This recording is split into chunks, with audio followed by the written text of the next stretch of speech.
부분의 대표적인 작품 이소를 살펴보도록 합시다. 이소는 구런이 추방당한 후 유랑 중에 쓴 대표적인 작품이고 373행에 이르는 긴 서정시입니다. 구런이 자신의 행적과 현실의 좌절을 신화의 세계를 빌려서 화려하게 서술한 작품입니다.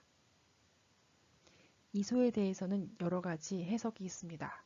첫 번째로 떠날리, 소요할 때 소, 소요와 근심을 소란스러움을 떠난다는 뜻입니다. 두 번째로는 반고가 말한 것처럼 이는 조야, 소는 우야 라고 해서 이는 만난다는 뜻이고 소는 근심이다. 즉 분행을 만나서 지었다는 뜻이다. 로 해석하기도 합니다. 이소의 전체 내용은 워낙 길어서 강독자료에서도 전문을 실지 못했습니다. 그 내용 구성을 살펴보면 세 단계로 나눌 수 있습니다. 첫 번째는 자신의 세계, 즉 족보와 경력, 정치적인 포부에도 불구하고 추방된 과정을 서술하고 있습니다. 두 번째 단계에서는 신화를 소재로 해서 자신이 추구하던 이상이 좌절된 것과 무도한 세상을 통탄하고 있습니다. 특히 자신의 이상 추구와 현실에 대한 실망을 신화를 소재로 한 초현실적인 세계 그리고 남녀의 애정에 비유하여 묘사하였는데 이것은 어진 임금을 사모하는 자신의 마음과 자신의 불우함을 탄식하고 있는 내면의 세계를 표출한 것입니다. 세 번째 마지막 단계에서는 절망 가운데 복사, 즉 점장이를 불러서 자신의 앞날을 묻습니다. 복사인 명분과 무함은 다른 나라에도 어진 임금이 있을 것이니 빨리 떠나라고 충고합니다.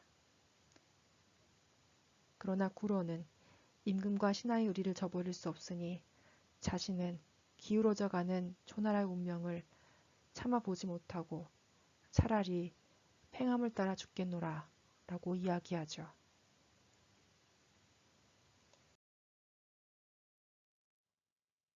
그러면 이소의 내용을 살펴보도록 합시다. 참소를 당하여 임금으로부터 버림받은 슬픈 마음을 담고 있는 부분입니다.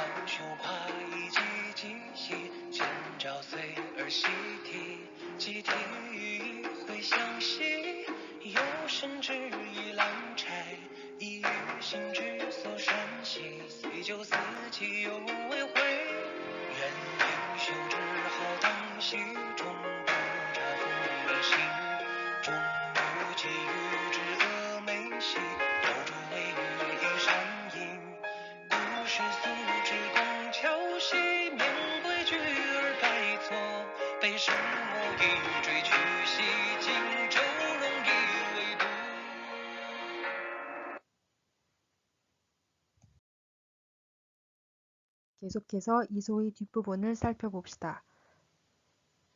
마찬가지로 낭망하여서 좌절된 현실을 떠나고자 하는 내용입니다.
네, 이소 이렇게 살펴보았습니다.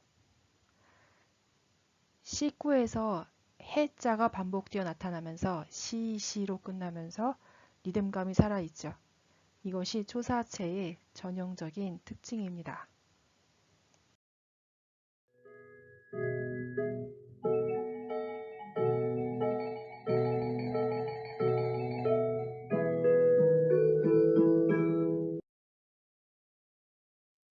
이번에는 구런의 작품 중에 천문을 살펴보도록 합시다. 천문은 동명의 영화가 최근에 상영되기도 했었지요.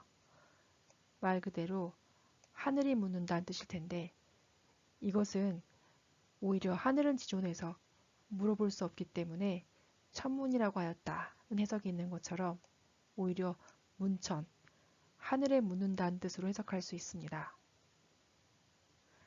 구런이 추방당하여 떠돌면서 모든 것에 회의를 느끼고 하늘을 우러러 탄식하면서 자신이 절망한 현실에 대해 많은 의문을 토해낸 것이 바로 이 천문의 내용입니다.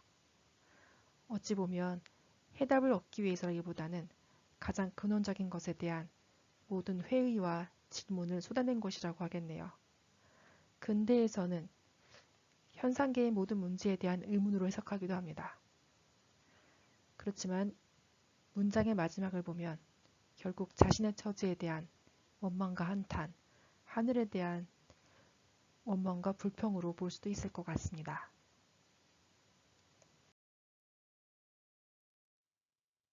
천문의 내용 구성을 살펴보죠. 천문은 모두 172개의 물음으로 구성된 긴 서사시입니다. 그 중에는 우주의 혼돈으로부터 시작해서 신화와 전설의 사건, 그리고 역사와 자연계에 이르는 온갖 의문들을 열거하고 있습니다. 등장인물이나 고사 인용에 있어서 신화적인 색채가 짙은 것이 특징이고, 그리고 형식상으로는 사원 위주의 의문문으로 이루어져 있습니다. 그러면 천문의 내용을 살펴보도록 하지요. 여러분 강독 자료에는 조금 더 자세한 기록이 수록되어 있습니다. 대기는 원기로 충만했는데 무엇으로 식별했나? 낮은 밝고 밤은 어두운데 하늘은 왜 이렇게 만들었을까? 음양은 교차하고 합해지는데 무엇이 근본이고 무엇이 변화인가? 둥근 하늘은 9층이라는데 누가 이를 돌아가면서 쟀을까? 이 얼마나 큰일인데 누가 처음으로 시작했을까? 천체를 돌게 하는 축의 줄은 어디에 매여 있을까? 마지막 부분입니다. 날 저문이 천둥과 번개 내리치는데 돌아가면 될 것을 무엇을 이리 걱정하는가? 나라의 위엄을 지킬 수도 없는데 상제에게 무엇을 구하리요? 동굴에 숨어 살면서 무엇을 말하리요? 초나라 임금은 전공을 쌓길 좋아해 군사를 일으키니 나라가 어찌 오래 갈 수 있을까? 잘못을 깨달아 고쳐도 내가 또 무슨 말을 더 할까? 천문은 이렇게 처음에는 우주의 형성, 천지의 개벽에 대한 의문으로 시작해서 신화와 전설, 역사의 사건에 대한 하나하나의 의문들을 쏟아놓습니다. 그렇지만 마지막에는 나라의 위엄을 지킬 수도 없는데 상제에게 무엇을 구하리요? 라고 말하면서 자신의 처지에 대한 원망과 한탄을 표출하고 있지요. 결국 자신의 운명에 대한 회의와 이렇게 자신을 만든 하늘의 뜻이 무엇인지 자신의 감정을 토로하는 것이 천문의 내용이라고도 할 수 있겠군요.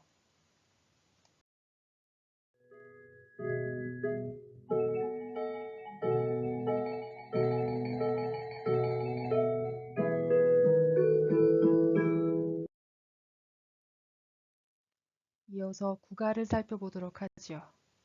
국가는 말 그대로 9개의 노래입니다. 다만 초사에는 11편의 노래가 실려 있습니다. 대체로 구장, 구탄 등에는 모두 9개의 노래가 실려 있는데 이 9는 숫자 중에서도 양의 기온이 가장 좋은 숫자입니다. 초나라는 남방지역이로 이곳에서는 영혼과 귀신이 있다고 믿고 제사를 지내는 풍속이 있었습니다.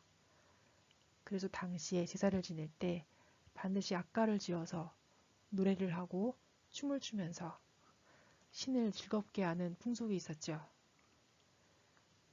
이때의 무가는 음악과 가사 그리고 춤이 혼합되어 있는 종합예술이었습니다. 신에 대해 제사를 지내고 점을 치는 것이 일상적인 일이었을 만큼 당시에는 이런 풍속이 흥하였고 그리고 이로부터 무가가 유행을 하였습니다.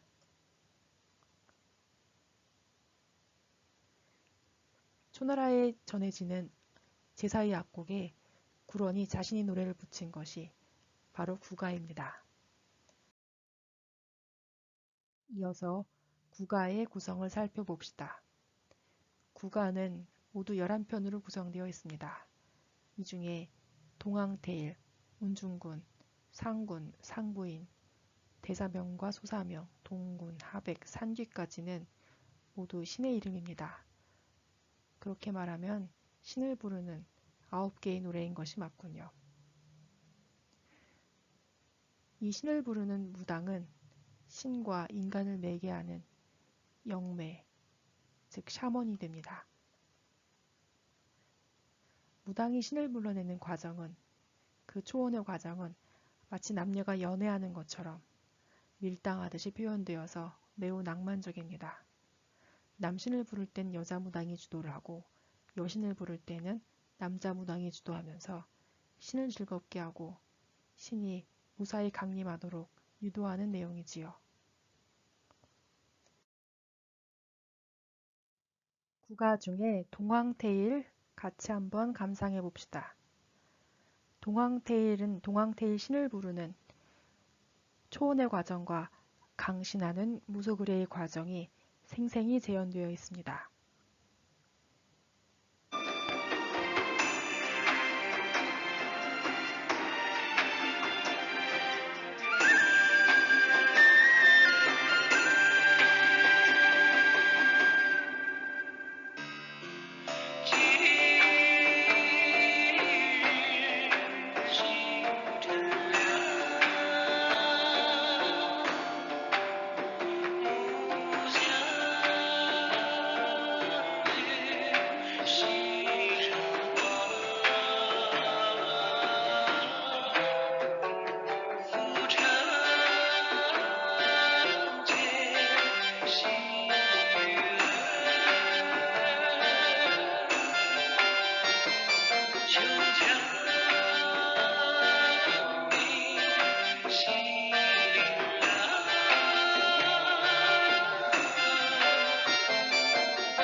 이상해서 동황태일 노래를 같이 들어봤죠. 확실히 초나라의 무가의 느낌이 강합니다. 구가는 이와 같이 제사 지낼 때 부르던 노래들로 이루어져 있는데 이것이 신화의 원형에 가깝다라는 신화의 원형을 형성하는 데 도움이 되었다는 이야기를 하기도 합니다. 시연과 비교했을 때 초사는 초나라의 무속의 전통이 강하게 남아있는 신화적인 색채가 강하게 보존되어 있는 작품이라고 하겠습니다.